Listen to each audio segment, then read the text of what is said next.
Hello, everyone. I've brought three people together with me today to discuss Bill C-67, Ontario bill that is entitled Racial Equity in the Education System. Barbara Kay is a columnist for the Canadian newspaper National Post. She also writes for the Epoch Times and Western Standard online. David Haskell is at Wilfrid Laurier, operating primarily within the field of sociology of religion, but makes occasional forays into communication studies. His teaching and research focuses on religion in Canada, media in Canada. Bruce Pardy is executive director of Rights Probe and professor of law at Queen's University. He spearheaded resistance to and ultimate repeal of the Law Society of Ontario's Statement of Principles policy that required Ontario lawyers to attest to their ideological purity to maintain their license to practice. And so I brought these people together today, invited these people to come together today to discuss this bill, which the Conservatives in Ottawa, to their great discredit, are supporting. And so, Barbara, maybe we'll start with you. You wrote an article a little while ago, a couple of days ago, in the Epoch Times, trying to alert Ontarians and Canadians, particularly, let's say, in the centre and on the right, to the degree that those exist in Canada, to what you see as the dangers of this bill. So why is a bill that's hypothetically aimed at something as awful as racism, let's say, what concerns do you have about it and why? Well, this bill 67, which is heading for third reading before a final vote, and it is billed as an anti-racism bill. It's going to give anti-racist instruction to children in the educational system. But the bill is, in fact, pretty well a clone of the programs in the United States that are being resisted all over the place because it depends entirely on critical race theory for the ideas that are in the program and for the rules that are going to govern it. And it is basically it calls itself anti-racism, but in fact, it is a very racist program because it deals in identity group,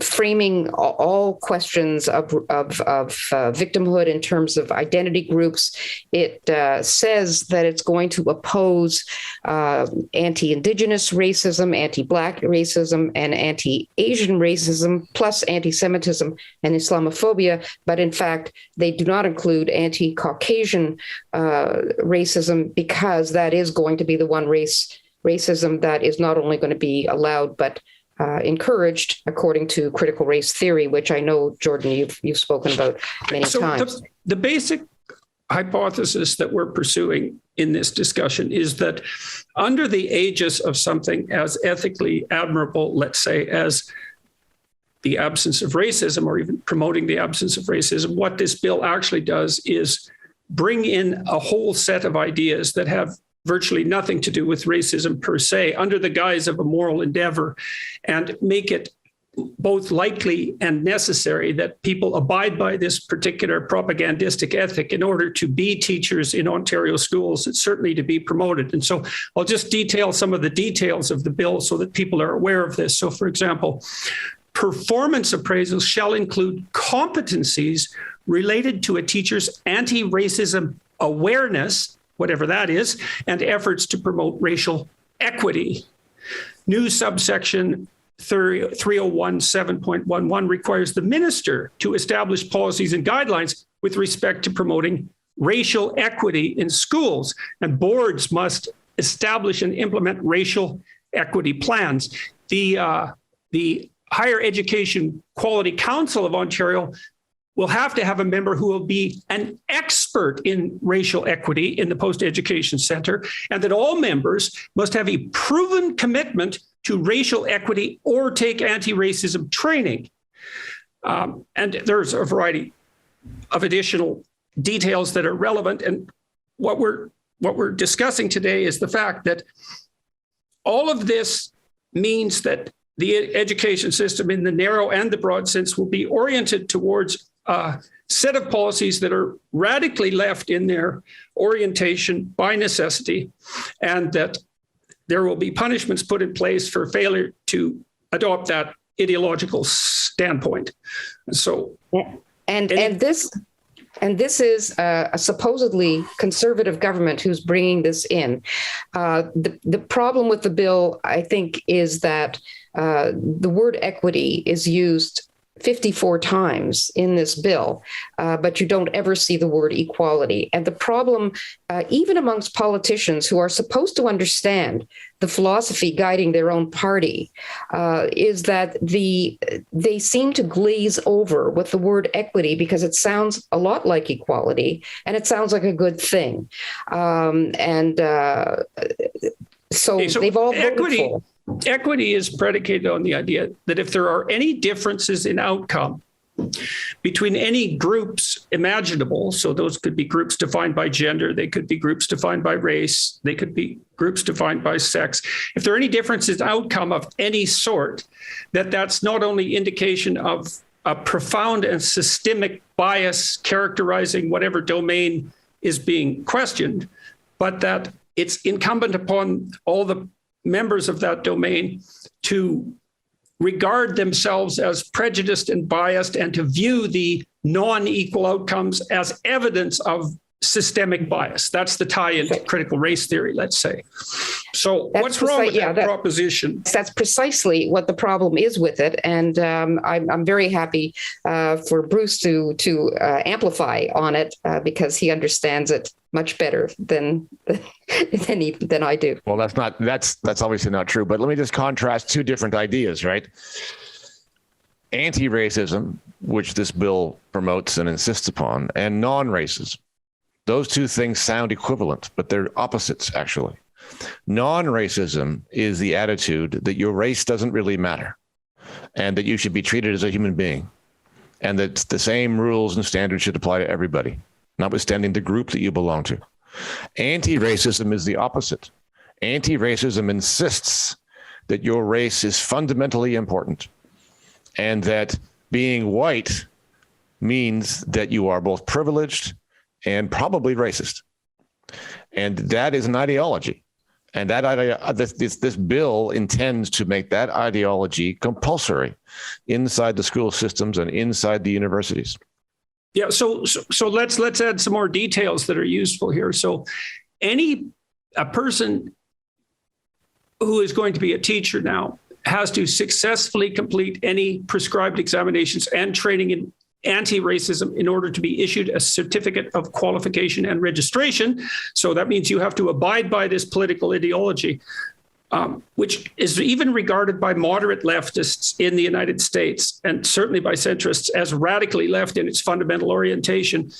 It also means that colleges that provide such training must be undertaken by all the institutions that are going to train teachers. So it is an attempt to capture the entire education system and subserve it to the purposes of a given ideology. In that ideology, in one fell swoop. And that ideology involves claims like the idea that all of the institutions that characterize the West, certainly countries like Canada, are fundamentally racist and oppressive in their orientation and their aim, and that any attempts to constitute an argument that might dispute that are in and of themselves indications of exactly that racism. And well, that's not as far as it goes. So, and it's interesting to note how disparaging this approach is to everybody. On the one hand, it allows and promotes racism against white people.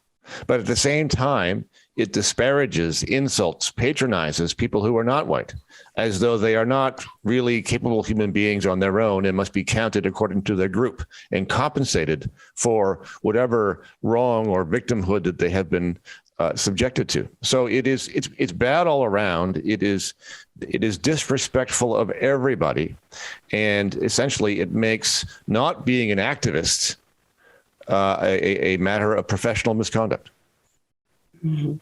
What we might want to, I was just going to say, what we might want to look at is we were talking that teachers are going to have to receive trainings. So let's just look at that for a moment and say, well, what kind of books are they going to read in order to become anti-racist? So right now, the most popular, the most well-selling or best-selling books are White Fragility by D'Angelo, and I can't remember her first name. And then there's Robin D'Angelo, and then there's Ibram Kendi, who actually has a book called How to Be Anti-Racist. Now, what people will find interesting is we keep saying that anti-racism is in fact racism. And I want to give a quote from Kendi's book. Now, this book is How to Be Anti-Racist. And he says this: the only remedy to racist discrimination is anti-racist discrimination.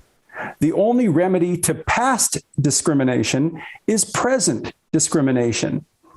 What these ideas are saying is discrimination is a good thing if it's applied to the group that is the oppressor. And in this case, it's going to be white kids at our public schools. Right. And that's all predicated on acceptance of the idea. And people have to understand this, that the fundamentally appropriate level of conceptualization of all human beings is their group identity, not their individual nature. And so it's okay to punish one group for its past crimes because the group is the proper level of analysis. And that's an absolutely anti-Western idea. It's the most profound, perhaps, of anti-conservative ideas, that's for sure. But it's also a profoundly anti-liberal idea in the classical sense. No group guilt. Here, there's no presumption of innocence, right? If you're the member of an oppressive group, then you're guilty. And if you're the member of an oppressed group, then you're a victim. That's right. And that's what'll be taught in our classrooms. Right. And so go ahead, Barb. Go ahead, Barb. Well, I was just going to say that although these ideas are borrowed from American writers and influencers, I have the idea. It doesn't say so in the bill, but I'm morally certain that a lot of the intense discussion and a lot of the blame laying is going to focus more on Indigenous matters because that the Indigenous settler history is not the equivalent in fact, but it is the equivalent in terms of the moral narrative in Canada as slavery was in the United States. The original sin of Americans is slavery, and Canadians' original sin is colonialism. So I have the idea that it's going to be not just white, but settler privilege that's going to be emphasized. And one of the things that always bothered me about that was that in the United States, slavery was in fact a practice that was something that all Americans, I mean, not all Americans, but the Americans who had slaves, they were American citizens. They were people involved in a practice that we now consider odious.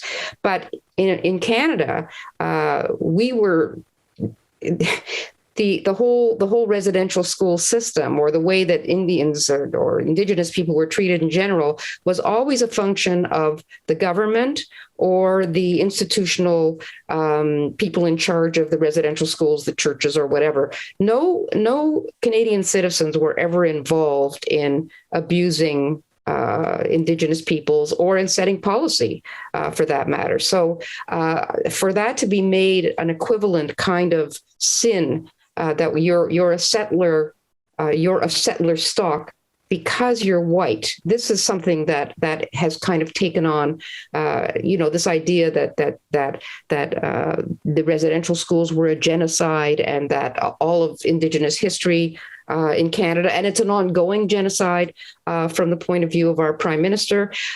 This is a narrative that I think, if you're going to push back against that in these classrooms, that too will be considered racism. And that actually I find a very disturbing kind of concept. David, Bruce, any comments on that?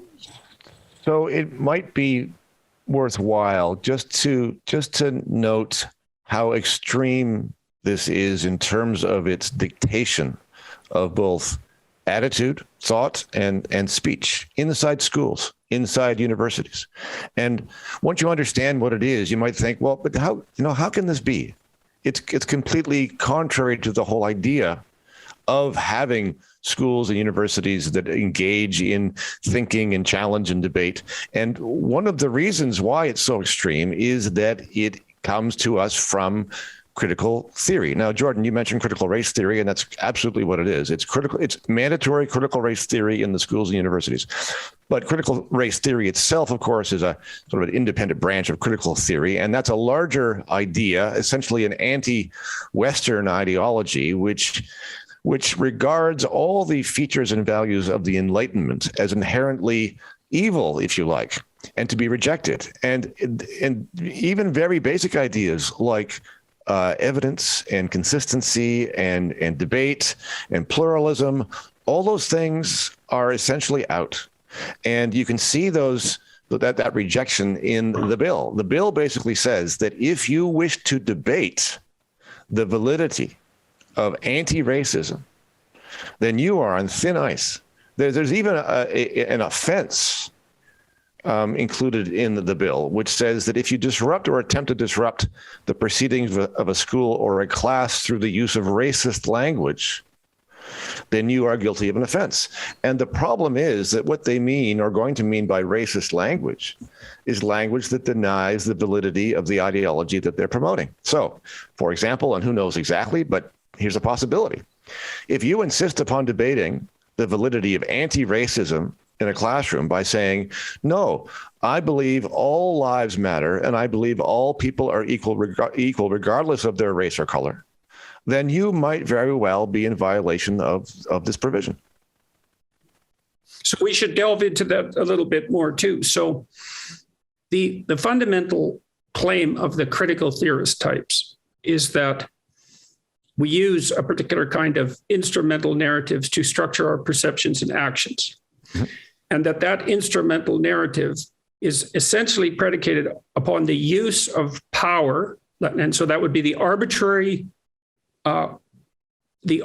use of compulsion mm-hmm. to demand the compliance of other people, particularly in relationship to their group. So that what Western culture is in its essence and the attitudes and actions of everyone who composes that culture is nothing but the attempt to utilize arbitrary power to extract excess resources from other people through compulsion, to hoard it for the purposes of that group, let's say, and that all claims about equality of opportunity or sovereignty of the individual, or even existence of the individual for that matter, or individual responsibility, all of that where the conservatives operate, that's nothing but justification for the arbitrary use of power and compulsion.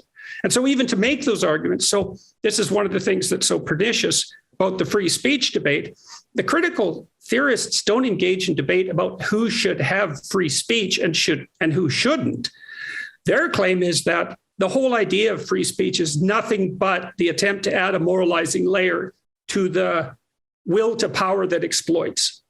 And all of this language that we see in this bill is derived from that theoretical background. Mm-hmm. Yes. Now, I'm putting myself in the place of the audience who's listening to us speak, and all of us have been steeped in critical race theory for years. We've been looking at it and saying what a terrible thing it is. And I'm trying to picture how people could get a hold of this. And maybe the example is what we entered in on. So here we have this bill that really will promote division in our school system. And the progressive conservatives of Ontario, who are ostensibly supposed to be conservative, all voted in favor of this bill.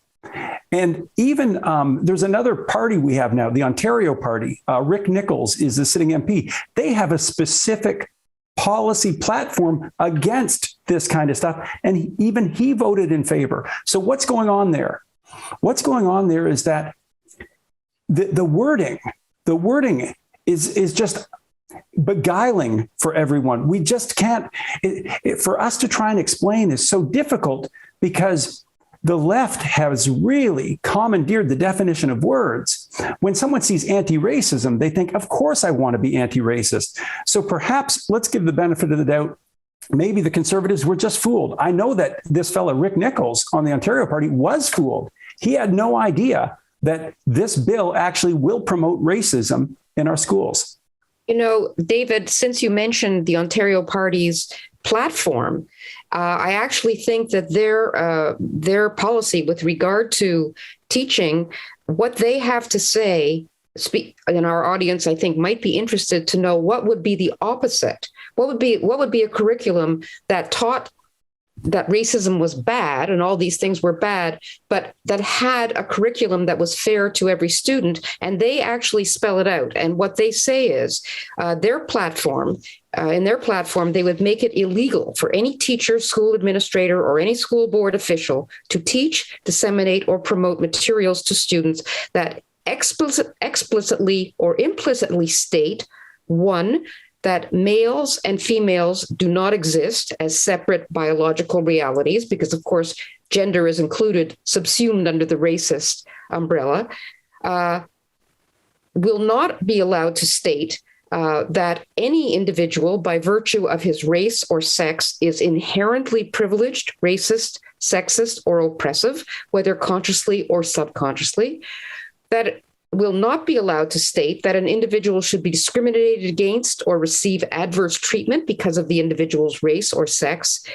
And you can't say that an individual, by virtue of race or sex, bears responsibility for actions committed in the past by other members of the same race or sex. And finally, that any particular Canadian province or Canada itself is fundamentally or irredeemably racist or sexist. These are all the things you won't be allowed to say. And that, I think, is, if you asked most Canadians, do you think that sounds fair? They would say, yes, that's exactly. No. We might want to point out that the entire educational system that's associated with classical Western values is the most successful manifestation of the most fundamentally non-racist ethos ever developed. And that ethos insisted that each individual, regardless of their group membership, was of intrinsic worth and characterized by natural rights, and that it was to their advantage and to the advantage of all others that no arbitrary barriers be put forward against them as they manifested their attempts to take their place in the world in a manner that was reciprocally beneficial to everyone around them. And there isn't an ethos that's more fundamentally non-racist than that one. And it's time for conservatives and liberals alike to stop being apologetic about that. Agreed. Yeah. Can we just add, just to dive back into critical theory for a moment, Jordan, picking up what you were saying earlier. So I believe it was James Lindsay, who is an American critic of social justice and critical theory. I think he was the one who coined the term the iron law of woke projection. You were talking earlier about critical theory characterizing Western society is essentially based upon a power relationship and nothing else. Abusive power relationships in which everything that happens really is a search for power underneath the surface. So what is happening here is that the woke, the critical theorists, the critical race theorists are actually turning Western society into exactly that. And this bill is an example of the simple application of power to insist upon an ideology and to essentially cast out or cancel or accuse of professional misconduct those people who will not go along with the story. That's a pure power play. And there's really nothing else in it. It rejects the idea that there might be another point of view. It rejects the idea of pluralism. It rejects the idea of debate. And this is called neo-Marxism for a reason. And the reason is that Marx was the one who came on board and said, look, Western society is a power struggle. But he emphasized the economic struggle between the upper and lower classes. And the critical theorists ditched that particular struggle in favor of the struggle over identity politics and between different. Right, but they use exactly the same language and the same conceptualization. And I want to reiterate a couple of things, add another detail. So first of all, here's another detail from the bill. The Ministry of Training Colleges and Universities Act is amended to add a new section, which sets out anti-racism and racial equity requirements that apply to every College of Applied Arts and Technology and every university that receives ongoing operating funds from the government for the purposes of secondary education. So in that one section alone, which is only a small fragment of this bill, we now have a demand from the most radical of the radical leftists, possessed by critical theory and also critical race theory, that every single educational institution in Ontario at the highest level that receives ongoing function will now be mandated to accept that ideology. Now, I just can't forgive the Conservatives for not noticing this. This is appalling. Like, if they're that blind, we're in real trouble, because you shouldn't be that blind by this point in time. If you haven't cottoned on to the fact that equity doesn't mean equality of opportunity, which is what everyone wants it to mean, then you have been asleep at the switch for like 10 years while things are falling apart around you.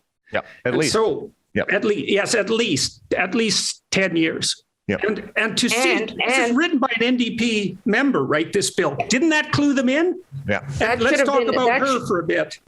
That should have been an alarm bell right there. The drafter of this bill had been the head of equity at Laurier University and had drafted the sexual violence policy under which Lindsay Shepherd, who many people will remember in 2017, for having shown her students, a graduate student, for having shown her students a balanced discussion in which you featured, Jordan, on gender pronouns, and shown that segment of that panel discussion to her class, was invited in to be interrogated in a session with several members of the administration and staff, faculty, but they told her that she was transphobic because she had breached the sexual violence policy, which this individual who wrote this horrible bill, that, and as you say, that Conservatives could let this pass is really terrible. One of the terrible things about racism, as they understand it, is that the offense of having said or done something racist is judged not by your intention, but by the person who claims to be offended. So much for the presumption of innocence. Exactly. Well, just so we know what's at stake here, right? The new ethic is, it doesn't matter what you intend. All that matters is the impact on the person claiming victim status. They don't even have to demonstrate that in any important way that they were in fact victimized by the claim, or demonstrate any. And let's just delve into that for a minute, because one of the things that's in this bill that's so cute is also the establishment of the necessity of putting in boards of inquisition to which students can apply if they ever feel that they have been offended in any manner by anything that anyone says. Now, let's make two things clear. People do say offensive things, and I do believe that there's such a thing as hate speech, because speech can be pretty vicious. That's not the point here. The point is that there will be boards of inquisition set up at all educational institutes in Ontario if this bill passes, that anyone with a grudge can weaponize against anyone they want. And if you don't think that will happen, you're a fool, because it happens all the time. And it's happening more and more at the college level board for physicians and psychologists, and at the Law Society. And this is going to make the establishment of those inquisitorial bureaucracies, which are basically extrajudicial structures, right, operating outside the normal judicial system without the presumption of innocence, is going to make the establishment of those mandatory. And so again, I can't believe the Conservatives can be so ungodly blind. It's cataclysmically surreal. And again, I'm just trying to bring this back to the common person and say, how does this work? And maybe a way to understand it is, when you think the word is going by its traditional definition or what you think it should mean, it simply doesn't. So when we see equity, all of us think, well, equality, we think that we want to see people have equal opportunity, but it doesn't mean that. But related to anti-racism means, yes, you should discriminate against one group In this way, it's whites. But not only that, as Bruce has already suggested, it's very racist toward people of color because it suggests that you have to rig the game in order for them to succeed. And that in and of itself is the height of racism. Well, it also denies them I've been thinking about this in regards to, so there are claims from the critical theorist types, for example, just so everyone knows, that the concepts of merit and excellence are in themselves racist in the same way that the concept of free speech or individual sovereignty is racist. And so I think, well, of all the demoralizing things that you could possibly tell people who are on the, let's say, on the margins of society, the most demoralizing thing you could possibly tell them is that excellence, the idea of excellence or the idea of merit, is nothing but a plot conjured up by your oppressors to subvert you. And that therefore, if you strive in a meritorious way towards excellence, that you're doing nothing but identifying with the oppressor. And you think about the Black music scene in the United States. I always think about that because the Black culture in the United States has been so absolutely brilliant in its musical innovation, and it's changed the entire culture of the United States and the entire culture of the world. And for me to think about someone like Billie Holiday or Louis Armstrong as something other than a manifestation of individual merit in the purest sense, in the purest and most redeeming sense, is to me utterly, it's appalling and shaming. And then to deny that that same movement towards excellence in a given domain to individuals on the margin is the worst thing you can do for them, being put forward under the guise of compassion and benevolence. It's sickening. I agree. And conservatives should be ashamed of themselves for being so goddamn dumb. I completely agree. Very infantilizing. It's very infantilizing to speak of people from other backgrounds or other races as without moral agency or without the ability to compete on their own terms against the people of other races. I agree with you, Jordan. And I go ahead, Bruce. Well, I was just going to say that it's also ironic tragedy because the things that the ideas that would protect and promote people who are not privileged are things like merit. I mean, the idea of having standardized tests for entry into universities, for example, is the thing that gives people who are not wealthy, not privileged, not connected, that the opportunity to prove what it is that they can do. The irony here is that everything is upside down. In order to understand this, you just have to take your assumption and flip it upside down about what racism means, about what privilege means. Essentially, this is a program that protects the privilege of all those people who are yelling about privilege. If you take away the merit idea, then you pull the rug out from underneath all those non-privileged people to be able to show that they are deserving of getting a spot, getting a job, getting having. Well, Adrian Wooldridge wrote a whole book on the idea of merit in the West, and so he showed historically, which I think is extremely interesting, that the alternative to merit per se as a let's say as an index of selective value, it has been dynasty and nepotism. So dynasty means that your hereditary family connections dominate what are the most important determinant of how you progress up the ladder, or whether you maintain your position, or it's callous and crass favoritism. Now, the utopians might say, well, we could scrap merit and we wouldn't revert to nepotism or dynasty, but we certainly would instantly, because that's what happened throughout history. And second, we already have. We've already reverted to that. I think once merit's on the way out, you've got to have some other way for picking people. And the ways that are left are nepotism and favoritism. And there's got to be some criteria for what that is, but it's got nothing to do with the individual. It's got everything to do with who your people are. And I mean, look at the impact of this already. We have Asian students who are applying to the elite schools like Harvard, who now can't get in, not because their SATs weren't through the roof, but because for the means of diversity, they're now excluded. Yes, we should also point out that in these hypothetically white supremacist societies, that many people who aren't so easily, what would you say, categorized as white seem to be doing just fine.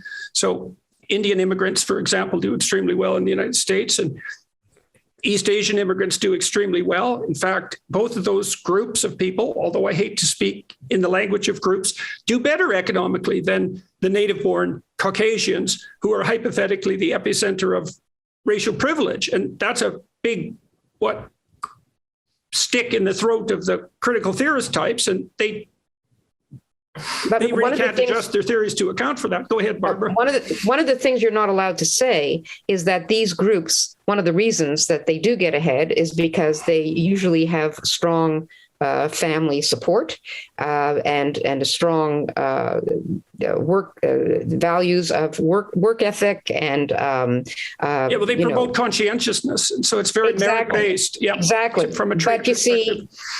But you see that you're not allowed to say that, because if you talk about strong families and you talk about how important fathers are, for example, that is considered racist, because that's like suggesting, well, it's both misogynistic and racist, because it's like suggesting that single mothers can't do exactly the same work in bringing up productive and strong, confident children as a united family, a two-parent family. And it's also because it's a sore point when you talk about race. It also means that you validate the oppressive institution of patriarchal the nuclear marriage, family, which is obviously nothing but a manifestation of men's desire and willingness to dominate women. And I mean nothing but, because these theories are always nothing but, right? And Bruce, you talked about projection. I always think of the critical theorist types as manifesting an unconscious Freudian confession in relationship to their own motivations, is that people who believe that power is the fundamental principle that governs social relations, they either believe there's some saintly exception to that, or that is actually what they believe, and they assume everyone else is the same. And I've been thinking about this technically, and social relations based on power are actually unstable, technically speaking. They don't work in chimps. They don't work in rats. They don't work well for psychopaths, who are almost always failures and never constitute more than 3% of the population. And you're much more likely to advance in a stable manner if you play reciprocal games with other people, reciprocal, mutually beneficial games with other people. And I think that's the fundamental principle that animates Western society in its best sense. And then sometimes that's corrupted by power. And that's a very different claim than it's power itself that's the fundamental ethic. Right. Well, it just reminds me of that very well-known saying, power corrupts, and absolute power corrupts absolutely. So if all you've got left is power, then you have a corrupted society. And that's where and also think about what that does. Let's say, okay, you accept the doctrine. And I want to remind the listeners, this doctrine we're discussing is the doctrine that is now being mandated for acceptance across all Ontario institutions of education. Right. Okay, so the doctrine is nothing governs the social relations between people at every level except the will to power. And that's use of arbitrary compulsion. So, Bruce, that means you and I, if our interests differ, we can't engage in productive dialogue about that, because there's no such thing as productive dialogue. And what that means is that if our interests aren't aligned momentarily, I have to treat you as an enemy. And I have to assume that all you're using is your will to power. And I have no other option but to respond in kind. And I cannot think of a more corrosive, cynical, and bitter way of looking at human beings than that. Can you imagine? Can you imagine the psychological impact on students if this is what they are getting a daily dose of? So imagine that. Imagine you are see it. Well, you are a student. You're a student who comes into the classroom, and you're a student of color. And you come in without this indoctrination, and you think, I can be whatever I want to be. That's what you're thinking. And then slowly over time, you're told, no, The game is rigged against you. You can't be what you want to be. And perhaps you begin to believe that. And now you would be able to speak to this more than I, Jordan, but I have to imagine that there's some psychological principles out there related to whether or not you think you can succeed, and if that doesn't have a self-fulfilling prophecy to it. Well, look, imagine that you're told as a young person, so a young person, a young Black guy, for example, you're told that you've been propagandized into believing that there is such a thing as agency and freedom by people who are using those concepts to do nothing but exploit you. And so to the degree that you believe you have agency, that does nothing but provide evidence that you're a pawn in their game. Okay, so that's what they have to contend with, that demoralizing and bitterly distrustful view of the world. And then imagine that you're a young white guy, and the whole notion is your entire culture and all the institutions that make it up, including marriage, are nothing but the manifestation of the patriarchal desire to oppress throughout history. And to the degree that you have any ambition whatsoever at the individual level, that's not ambition. That's laudable. That has nothing to do with you wanting to act as a moral agent in the world. It's nothing but that corrupt will to power that's capable of atrocity, and you should squelch it if you're moral. And I see tens of thousands of people around the world, people that come to my lectures, for example, who've been utterly demoralized by these propositions, like hurt to the core, wounded to the bone. And now we're going to make it mandatory because we're too stupid to notice what's right in front of us. There was a study done in 2019 in the Journal of Experimental Psychology that looked specifically at what happens when you teach people about anti-racism, especially one of its concepts, the idea of white privilege. And what they found was that it did not make people more sympathetic to poor people of color, Black people, but what it did do was make people a lot less sympathetic to disadvantaged whites. So the only thing that this kind of teaching does is actually create greater animosity to the disadvantaged white person, which, to my mind, if you know that, and we have studies that show that, that in and of itself should be enough to say, we can't do this to our kids. Speaking of, David, speaking of not doing this to our kids, you would think that some parents would be very concerned about what their kids are learning, concerned enough to mobilize and to get to coalesce into activism groups. In the United States, there's a lot of headway being made by parents who are fed up with this kind of stuff. There was a tremendous success in San Francisco recently by parents, not parents, but people in general in San Francisco, which is an incredibly progressive city. I think there's something like 6% of people vote conservative in San Francisco. And yet this school board that had three people were recalled by a petition drawn up by the parents because they couldn't stand the direction it was going in. It was exactly this direction, and they lost their jobs. And it was considered, I think 70% of people voted to get these people off the board. I'm sorry, the mechanism I forget, but it was considered quite a victory for the anti-CRT movement. And in the United States, there is a real movement headed up by this Christopher Rufo. Jordan, I'm sure you know him. You've probably talked to him or followed some of his work.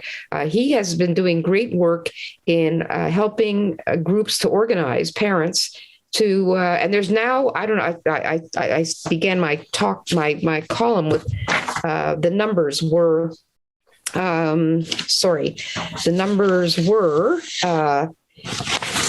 that, yes, in 37 states, 87 curriculum transparency bills have been filed by legislators in 37 states since the beginning of 2022 and introduced in 20 or more states. So pretty soon you're going to start seeing, and you already do in Florida and other conservative states, you're going to see pushback against this, and they're not going to be allowed to treat. I've been talking to a lot of conservative types, well, and Democrats for that matter too, by the way, who are concerned that their party is being pulled far too far to the left about the dangers of critical race theory and critical theory and diversity, inclusivity, and equity, et cetera. And there is a wider degree of awareness about such things in the United States. Our conservatives in Canada are falling are far behind the curve. David, in relationship to your discussion of studies, we did a study at the business school in Rotterdam, and we used a program that helps people make a future plan. And so imagine, so you have to lay out what you'd like in your life in 7 different areas, 7 important sub areas like intimate relationships and friendships and career and education, et cetera.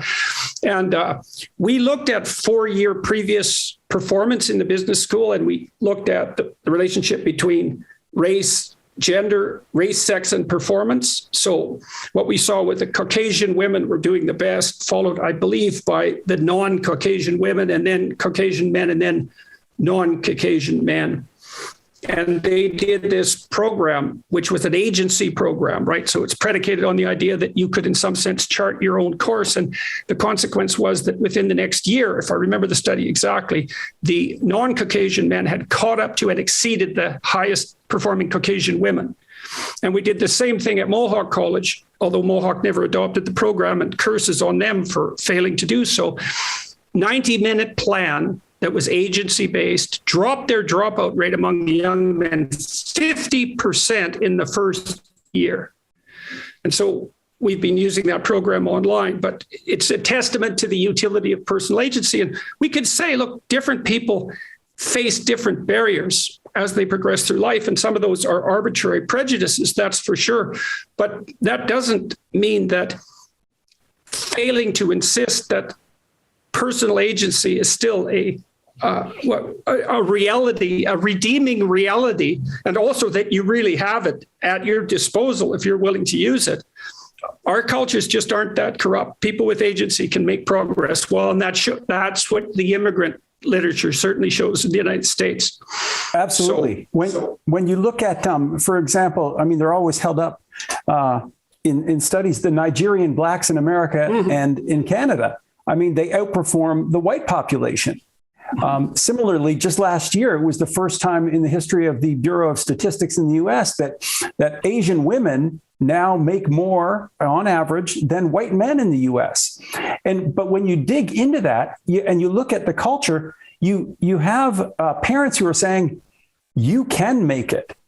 You can do this. This is a country where there is a level playing field. And that kind of self-talk or talk from parents really makes a difference. Right. But it's that level playing field that's being threatened, right? Because you will... By anti-racism. That's what I mean. By anti-racism. By the idea that you will not, in fact, be treated as an individual, but treated by the system as simply a member of your group. I mean, let's just circle back for a moment to the word equity. And describe it in equality terms, right? There are 2 different competing and opposite ideas about equality. The traditional one, the classical liberal idea, is simply that the same rules and standards should be applied to everybody, without regard to who you are, but without regard to your identity. Right. So this is the equality of treatment under the law concept, the idea that like cases should be decided alike. And we don't care. We don't care what race you are. We don't care what sex you are. It doesn't matter. The same legal rules are going to be applied, and justice should be blind. The competing idea, which is substantive equality, or if you like, equity, is the idea that the same rules and standards should not be applied to every individual, but they should be changed depending upon the group that you belong to. And once that idea gets incorporated, and by the way, it has been incorporated into Canadian law over the past 40 years. And this bill will incorporate it into every classroom from K to 12. That's absolutely true. But my point is that the groundwork's been laid already. And we are in a really bad spot. And this bill is a terrible, terrible thing. and needs to be defeated. But it's not a sudden thing. It is shocking, but not surprising. Mm-hmm. Well, so let's go back to the issue of why the Conservatives, let's say, had the wool pulled over their eyes. I mean, they didn't pay any attention to the fact that it was someone who regards herself as a democratic socialist, to say the least, penned this bill. Like, that was an alarm bell, especially given her previous activities. And then there's all the equity language. And I'd like to talk briefly about the weaponization of guilt, because one of the ways these ideas are put forward is by accusing people who oppose them of the most heinous motivations. And that will happen certainly in the aftermath of this conversation, is that the reason that we oppose this bill is because we are essentially racist. And, if you're a decent person and a bunch of people come after you and say, you're a racist, you're prejudiced, especially if you're conscientious, and Conservatives tend to be that, you're going to examine your conscience and you're going to feel set back on your heels, because how often do a bunch of people come and accuse you of something that's absolutely not true? And so as conscientious people fall over themselves to step backwards because they're willing to take some responsibility when accused, all it does is allow the people who are pushing these ideas forward to do it without any opposition. And, I was thinking about this a lot. So say, well, we're all the beneficiaries to some degree of our arbitrary talents and the advantages we've been given even by history. And the right way to respond to that is by living a responsible, productive, and reciprocal life and trying to make good use of, what you've been granted by grace. That's the proper mode of atonement, not to wallow in guilt and then let ideologues tromp all over you, which is exactly what's happening right now. You mentioned the Conservatives again, and I was thinking about back in 2020 when the George Floyd thing was happening, the tragic death of George Floyd, and we had Doug Ford come out and say that Ontario, or Bruce or Barbara might remember better, I think it was Ontario or maybe it was Canada, was systemically racist. At first he said no, but it was at that point that I realized that something's going on within the Conservative Party where they're imbibing at the critical race theory tap. Sure. Yeah, well, I think it's part of this weaponization of guilt. Go ahead, Bruce. No, I was just going to say, listen, the Ontario Progressive Conservative Party have not behaved like what they claim to be for a long time. I mean, you can identify nearly anything. You can include their draconian COVID policies. You can include the way that Doug Ford stripped truckers of their licenses without due process. You can identify just about anything. But you could say, go ahead. No, go ahead, Bart. Well, I was going to say, you could say that about the federal Conservatives are no better. They voted for the conversion bill, which would insist that every child that has any question at all about their gender identity should only be affirmed, and you shouldn't. Doctors would be criminals, right? If they looked into any other, Yeah. So and prison women. I'd like to comment on that for a sec, Barb, if you don't mind, Sure. Because I've thought about that in relationship to therapists, because the mandated requirements for therapeutic conversations are even more stringent. Therapists neither affirm nor deny. What therapists do is attempt to have truthful conversations with people about confusing situations. And so if I all of a sudden, as a therapist, am mandated to affirm all the choices of my clients, then I'm no longer a therapist. What I am instead is a cowardly advocate for whim. And now that's law. Yes, That's and law. the Conservatives all voted for it. Mm-hmm. I am sure that under Bill 67, it will be considered. They'll call it racist. I mean, anti-racist to deny that biology exists on a spectrum. If you say I don't believe that trans women are women, that will be hate speech. Gender-wise, it'll cover a variety of or if you say I don't think that male rapists who claim to be female should be in female prisons and women's prisons. That might be deemed racist. Anything that, any of the mantras that go along with any of the ideologies that are presently, so the federal liberals, federal conservatives are just as bad as the provincial ones. I think what we're witnessing here is, a revolution that's over. They've won, and this is mopping up operations. Yes. Putting these bills in place is simply, everybody's lying around on the battlefield too exhausted to put up a fight anymore. So it's like, okay, now, here are the actual laws. Sure. We've won, and here are the laws that are going to make sure that we stay, that what we want entrenched is going to stay there forever, unless, And in that respect, the U.S. has something that we do not, which is an actual political opposition. Yes. But go ahead, Dave. Yeah. I'm just saying that we are seeing, if we're saying that the battle's over, we still see the guerrilla fighters. Oh yeah. Right. Yep. And I mean, let's get back to this notion. We do have some parties that are trying to gather support for common sense, and whether it's federally with the People's Party, and they're demonized, right? The mainstream media hate them, so they don't get any kind of fair coverage. But now at the provincial level, we've got a party like the Ontario Party, which is putting forth the kind of ideas that would actually bring unity and harmony. But again, they'll be villainized because the media is totally on board with this particular agenda of critical race theory as well. That's right. And go ahead.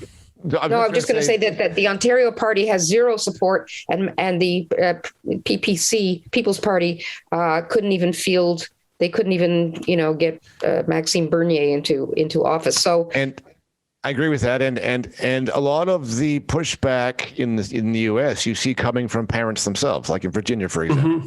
And the real question, I think, in this circumstance with Bill 67 is whether a critical mass of parents, once they find out what this really is, as opposed to what it appears to be, if they would respond by saying, no way, like heck, you're not educating my children in a system like that.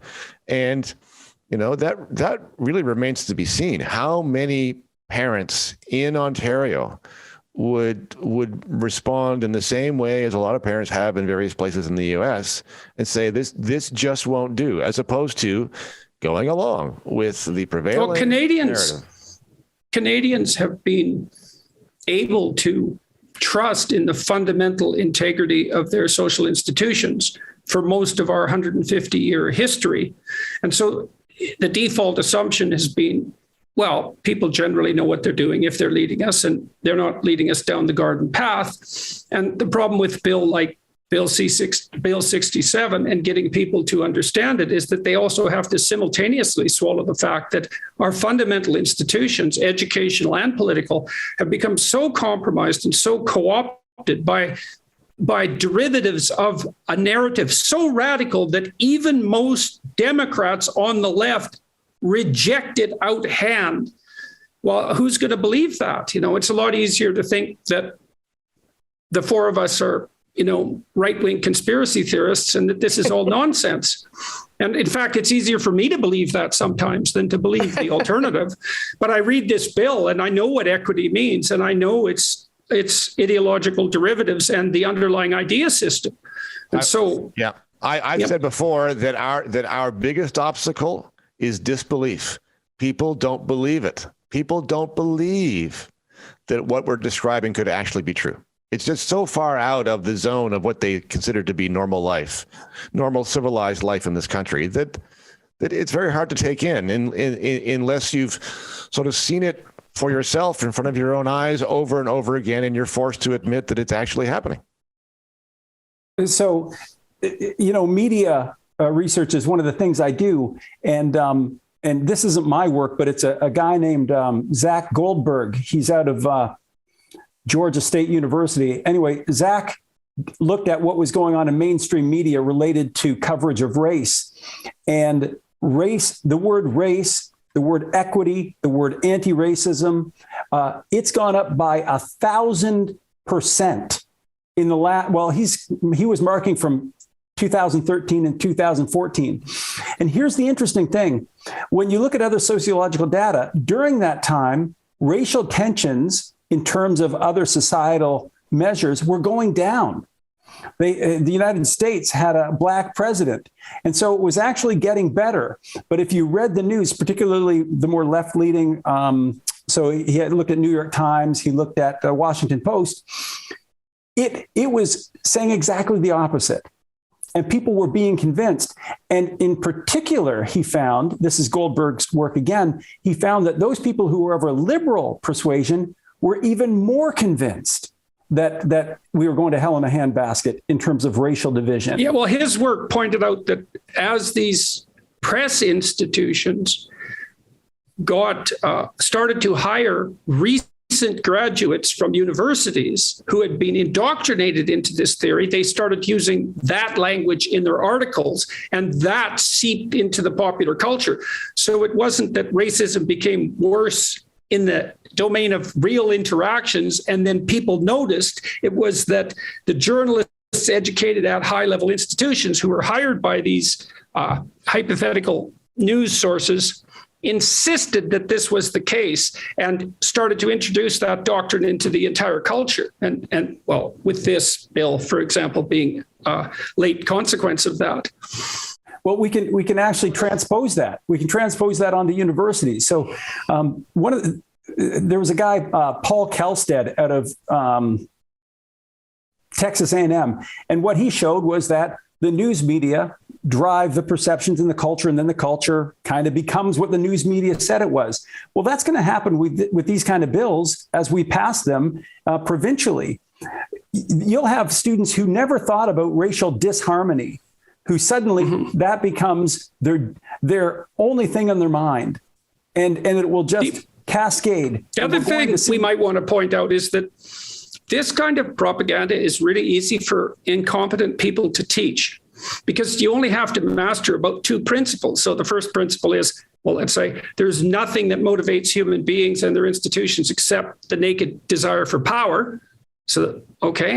And then the second thing is that people should be categorized by group, and that doesn't require much differentiated thinking, because who cares about all those pesky individuals?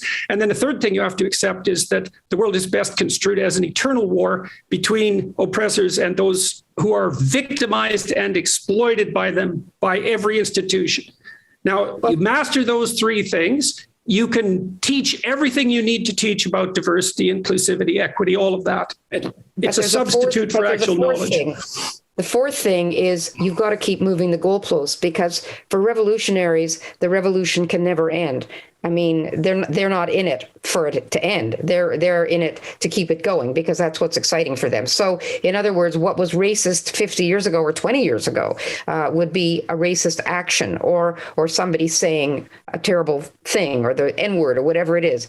Now since that's diminished, now they've moved the goalposts so that it's unconscious. Yeah, you're not seeing. Oh, it doesn't matter if you don't see the racism. Then there's these microaggressions, and there's what's in your mind. It used to be an action. You used to have to behave in a racist way. Now they're telling you what's in your mind, and so you don't have to act at all. You can be a racist. It's even worse than that. It's worse than that, Barb, as you pointed out before, because you don't even have to be prejudiced.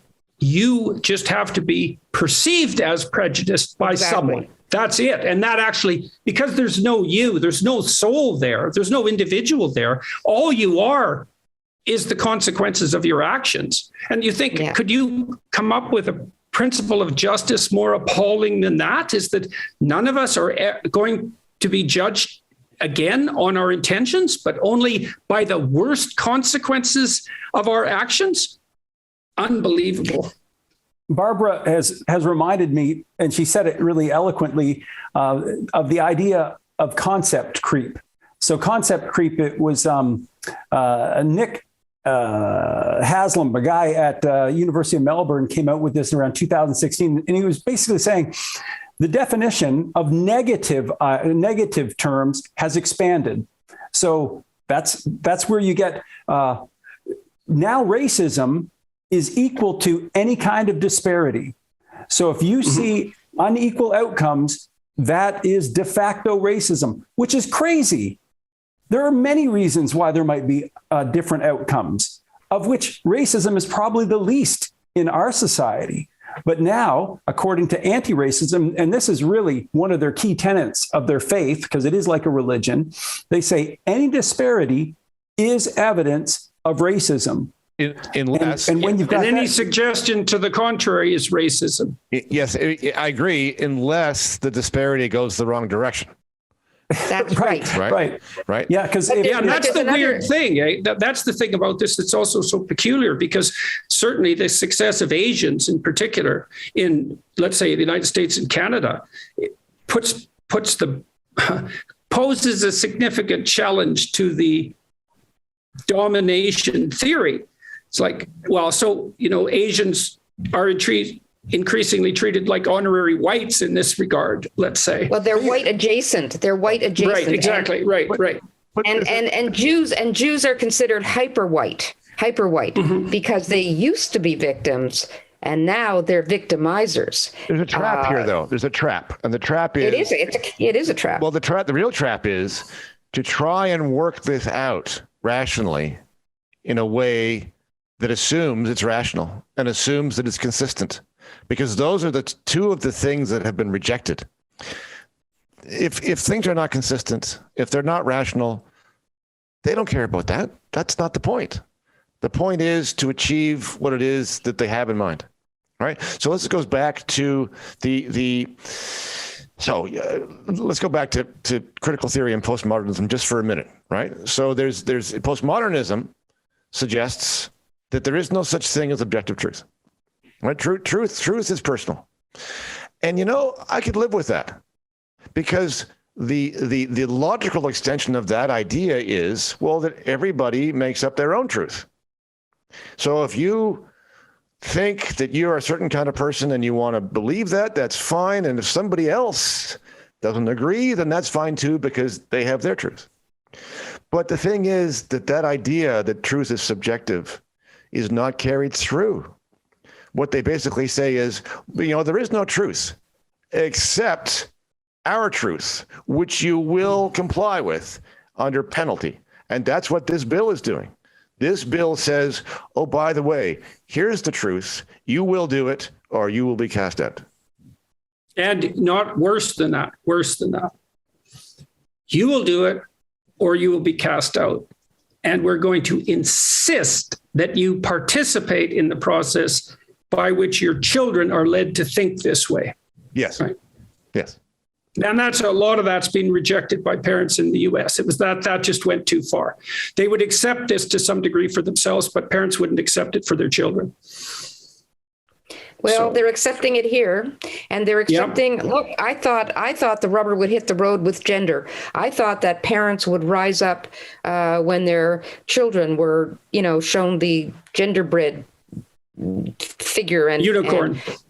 The unicorn, and girls aren't really, girls can be boys if they want, and boys can be girls. And I mean, I thought, whoa, parents will never accept this, and a few parents didn't. But on the whole, they, as you say, people don't want to be shunned. They don't want to be isolated, and they're afraid to stick their heads over the parapet, especially Canadians. We don't have a tradition of it. And I fear that this fascination with niceness will be the death of us culturally, because, at a certain point, it is too late to turn back. And I think once this bill is passed, that is a sign that... Well, this is the permanent in Ontario. The passing of this bill is, in some sense, the permanent defeat of a classically liberal or conservative ethos. Because I think it is. It is capture of the education system. And so that isn't just a battle that's won now, that's a battle that's won for the next 40 years. And it's a mandated victory. Yes, so it's a complete bloody catastrophe. No question. It's putting into formal legislative terms what has really already happened. I mean, I'm not sure how much on the ground will change. It's just that now it is a statutory mandate and much more easily enforced than it was before. But the circumstances inside the schools now and inside the universities is already traveled a huge distance in this direction. I think you're missing one thing though, Bruce. They'll be allowed to purge. Oh yes, that's they'll true. be able to allowed to purge the dissenters, and yep. This is what will happen. And the dissenter is going to be the person who puts forward empirical evidence, even though it's empirical, but it will somehow be deemed, well, that's racist. For example, let's say that I bring out Statistics Canada data that shows that right now Asian Canadians make more than Caucasian and Black. Well, if that offends someone, if that somehow is deemed to be a racist, because remember, racism is in the eye of the beholder, the person who's begrudged. Well, maybe now I can be purged for saying something like that. Or what if maybe now you will be required to be purged. It's not even an allowance. So you understate the danger, right? Is that these boards are set up so that the mandate is that anyone who expresses opinions that can be misinterpreted in any way as not anti-racist in this strict sense. So divulging from the equity doctrine in any way, they have to be punished and eliminated in some true sense. So it's a complete rout. It's a dystopia in statutory form. Right. Well, we've probably. That gloomy note. Yeah, well, it is unbelievably gloomy, and to see the Conservatives do this to themselves it's something staggering to behold. I every day something happens in Canada that I just can't believe would happen, and there it is, it happens, and then the next day something that's even more unbelievable happens, and now we have this bill, and so as Barbara pointed out, there are some people who are speaking out. There's a new group. There's Fair. It's an organization. I think Barbara has even written about that. I see that there's an Ontario chapter. I think that slowly. Well, I'm hopeful. I look at groups like the Ontario Party, and I look at their policy to try and reverse this. I look at Fair, and they're trying to organize parents in a way that will get rid of this critical race theory. And I think that these are green shoots, and it's just getting momentum. And I'm going to make a connection to current events. I look at what happened with the truckers, the Freedom Convoy. Who would have thought that such passive Canadians would actually stick it out and go and peacefully protest as they did? And if you saw any of those overpass where people were there cheering on the truckers with their flags, those were just moms and dads, everyday people. Maybe they'll channel that same kind of energy into the protection of their kids in the school system. Yeah, and risk having their bank accounts frozen. Yeah, and if only they had a political party that they could invest all that energy in. The problem is they don't, and any that they do, like the Ontario Party, is not going to grow. Though it's going to stay fringe and it's going to stay very tiny. So it's a serious problem. Yeah. So let's say people should. Oh, go ahead, Bruce. No, I was just going to say I do agree with Dave that the trucker convoy and the phenomenon that it launched is actually a hopeful sign. You've got the shoots, as he said, of something coming together, some kind of political realignment, or the coming together of an actual opposition inside the population. Whether it will have, be able to be sustained and grow remains to be seen. But my goodness, that was the best thing that I've seen happen in this country for a long time. Yeah, well, hopefully the Conservatives at least could be enticed to give voice to some of that frustration in a manner that was actually productive. We could hope that would happen. I guess we should ask people who are listening, call your MLA in Ontario. If you're in Ontario, call your member of the provincial parliament and let them know that you're not happy about this, right? Talk to people, write to the Minister of Education, write to Doug Ford, tell them this has to stop. And we should underline the point that it's not actually passed yet. It's passed second reading. It's going to committee. It will need to pass third reading. So there's time for the MPPs to change their minds on this. So it's not actually done yet. If people are trying to get an understanding of this, John McWhorter, who's at, I think he's Columbia, he's just written a book. Does anybody know that? Is it woke racism? Is that what he calls it? I think it is woke racism. I believe so. Yeah. And really what he does is he says why anti-racism, exactly what's happening with this bill, why it is racist. And he takes a lot of time to explain it. So that's a read that some people might want to take a look at. Yeah, it's woke racism, John McWhorter. Yeah. So yes, that would definitely be worth taking a look at. And so I want to just close this and sum up, and you guys can make whatever comments you want afterwards. So what we're seeing here, to put it bluntly, just so everyone listening knows, is that a doctrine of cultural criticism so radical that moderate leftist Democrats rejected out of hand is now going to be written into the law governing all of our educational institutions in a province in Canada governed by conservatives. Right. Yep. Now that propaganda is going to become the mandated ethos of the entire education system. And it's being done in such a underhanded and morally manipulative manner that the very people that it's being done to the most intensely, and that would be the conservative types, are cowed into participating in the process. Yes? Yes, absolutely. That's it. That's it. That's all, folks. All right.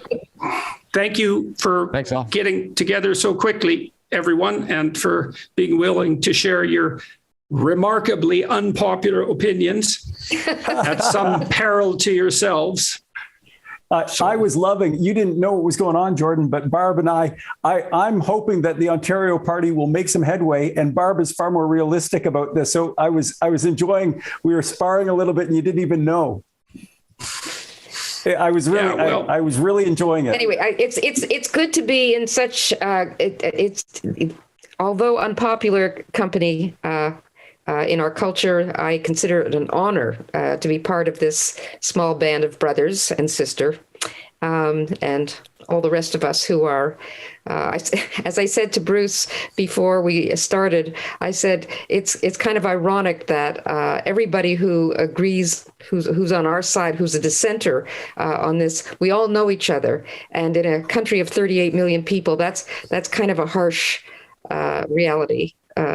Sad. It's a sad reality, but say not the struggle not. What's even sadder, I feel like Cassandra, I look at these things, I looked at them 10 years ago and I have this curse. I can see where things are going. And I think, this is going in this colossally stupid direction. And it can't be the case that it's really going to get to that point, is it? And then it just happens over and over and over and over.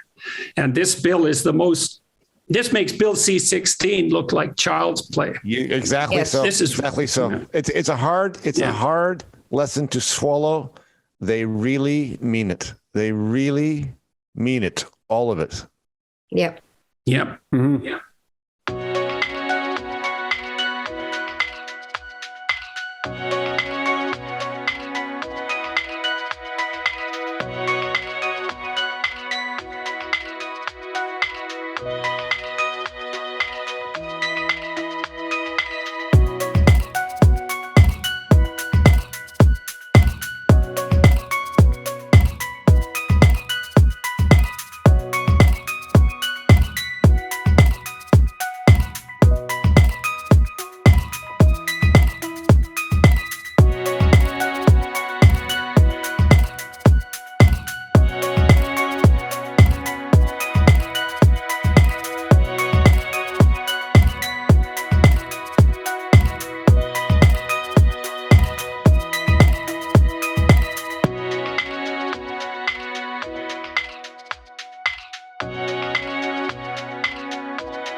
Bye.